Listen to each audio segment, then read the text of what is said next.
দুই তিন। ওই বেটা এটা কিসের চুলের কাটিং দিছ? মাস্তান হয়ে গেছো গা? স্কুলে এসে মাস্তানি করো? স্যার এটা রোনাল্ডো কাটিং, এইটাই তো এখনকার স্টাইল। আইরে আড্ডি গুড্ডি সোজা কইরা হালাম আইছে আমার রোনালদো কাটিং ওয়ালা।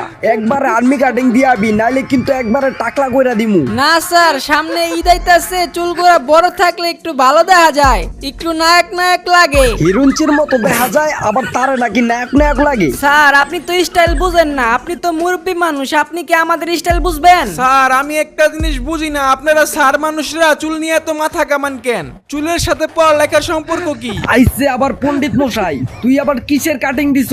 খাড়া খাড়া চুল রাখছে, আবার মাইয়া গমটো জুটি বানাইছে। তুই বেডি মানুষ নাকি রে? স্যার আপনি কিন্তু অপমান করতেছেন। আপনি জানেন এই চুলের কি দাম? আপনার কোনো আইডিয়া আছে? তোর আইডিয়া আমি ছুড়াইতাছি, ওই তোরা দুইটা কান্দর। স্যার আমি আবার কি করলাম? স্যারে মনে হয় বউর লগে ঝগড়া করে আইছে।